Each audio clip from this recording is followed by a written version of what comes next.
Well, now that you have the mic, Tash, can you share with us a bit about your mental wellness journey? Again, the same as Konica before and during COVID-19. And then how can you share with us again the other layer about balancing being a mom to a preemie, finishing post-secondary, being a first generation graduate, all of these amazing things that make you a superhero. Thank you. Thank you.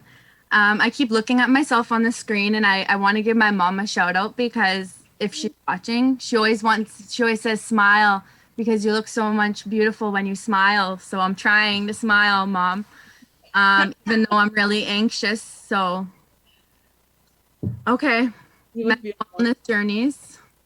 When I think of the mental wellness journey before and during COVID, I lost my brother right before COVID. So even though all of these resources started to get slimmer and like, less and less, things started closing. We started using our community supports, our friends, our families. Um, my brother, I feel like he's always with me regardless. He was always protective, and I still feel he's protective. And that's kind of why I'm here today because he wants me to do this stuff. I know he does. Of Um, I have to breathe. Um, one of my professors helped me succeed.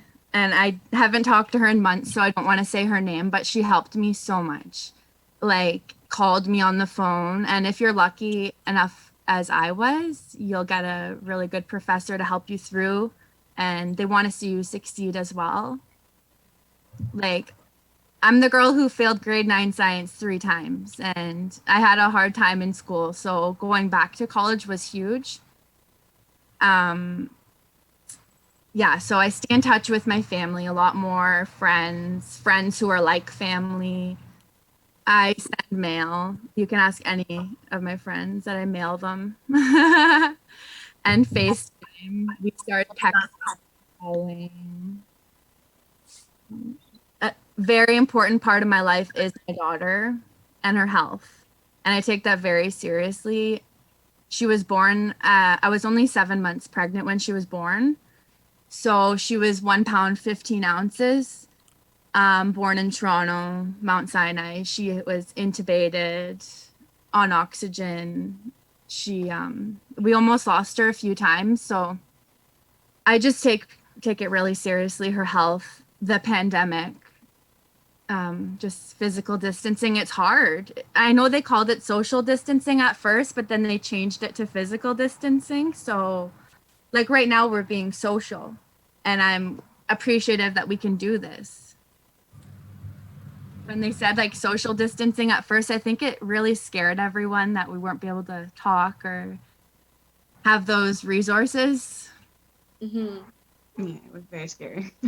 right? And being a mom, I said to myself like, how am I going to teach my daughter all these interesting things? So I guess that was my challenge at first. We spend a lot of time outside. As you see, I'm in the backyard and we're always in the backyard. I'm lucky to have like a little deck and we spend time being outside, feeling grounded, breathing in the fresh air and breathing out, like has saved me many times just breathing and drinking water. I hear you guys have mentioned drinking water. It's good. I'm trying to get to know myself. I try to be kind to myself and understand my body, as Konica was saying. It made a lot of sense to me because, like, dealing with grief, anxiety, and all these things, you have to know yourself because nobody's going to tell you this is what's going on inside you. You Yeah. have to, like, start to understand and go through those processes. What works, what doesn't work. I shouldn't drink 12 coffees. I should drink more water. There's so many like life lessons and teachings that I mentioned before. Even though I'm a college graduate, I'm learning from life. Like life is teaching me more than education in a sense. Like they're both valuable, very valuable, education and life. So I think they kind of go hand in hand. If you asked me a few years ago what self care was, I would have told you something totally different. Mm-hmm. Oh, I like look inside because everyone is individual. What Cece's self-care could be different from Carol's or Mike's or Conica's or Seith's or mine. We all probably have different like self-care methods. Myself personally, I need the fresh air and the exercise, and I need to sweat and feel better. Honesty, truth, be honest with yourself for sure. If you're feeling like you're having a hard time, even taking that first step to reach out to somebody is like the biggest step. Mm-hmm. The biggest step, reaching out. And I think that's kind of why we're here, to like let everyone know, our community know we are here and we are struggling and we're strong and we're trying to empower each other, bring out the best of each other. I'm very impressed by the music and everything going on. It's like really inspiring. I saw Mike has like 3 guitars behind him. That's awesome. Acoustics? I got acoustics, electric, and bass. Awesome. That's very inspiring, as I'm interested in music as well. I like to sing, but I'm not going to sing today. Oh no. I was gonna say we almost have a whole band here. Maybe in 6 months. Yeah, we need a little practice first. Need a little time. Working on that self-care right now. So Yeah. setting limits. That's what I don't want to forget is my limits, like learning boundaries, personal limits. Mm. I can't do this. I'm sorry, I cannot do that. Yeah. Can I give you the number of somebody who is able to? It's not that I don't want to, it's that I can't, because I just, you know, this field, like social work, social service work, burnout is huge. Mhm. So if we have to love ourselves, guys. Tomorrow is not promised. I try to love myself, my family with the moments we are granted, because tomorrow isn't promised. So let's just do our best today. Breathe. I also kind of want to like expound on that idea of knowing your limits. That's definitely something that I resonate with in a major way. So thank you very much for kind of putting that into words, Tash. It was only I would say maybe within the past like 4 or so years that I kind of realized that I wasn't recognizing my limits, and I was kind of like pushing them off to the side. And, oh no, I can do this, I can do that, I can do. And then you're right. Burnout is a real thing. Like you kind of feel when you're younger that you're just invincible. You can do anything and everything, and you want to do anything and everything. And then once you start realizing that yes, there are limits out there, and you shouldn't necessarily, definitely shouldn't push them aside, but you should also be aware of what they are. And Yeah. for everybody that's different, how you discover that, like how you discover what your limits are. Some people have to actually reach those limits to discover them. Other people can just kind of maybe look inwardly and say, you know what, this is as far as I'm able to go.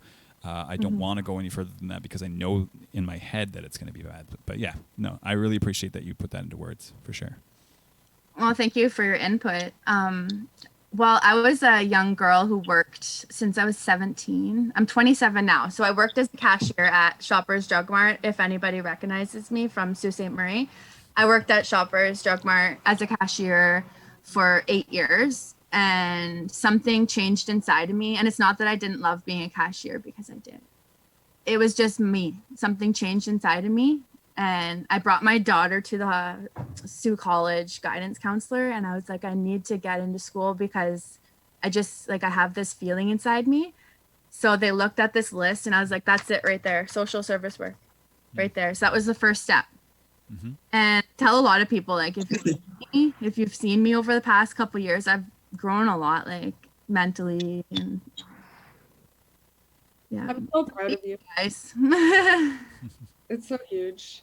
Yeah, and I liked what you said too, just about being a helper, and setting those boundaries. And it's not that you don't care. It's just that you need to know when you can extend yourself, and how. And maybe that means like making a referral, right? Or letting them know you can help them, or bringing in your pal that you worked with before that can help them. So yeah, I really appreciate just everything you shared. Thank you. It's so brave to come in here and bare your soul. So I appreciate that and your advice. And as you're talking, I'm sitting here. Yeah, I need to do that. Yeah. And I maybe promised one of my friends I wouldn't cry today, so I haven't cried yet. You've done amazing. Maybe I'll have 10 cups of coffee instead of 12.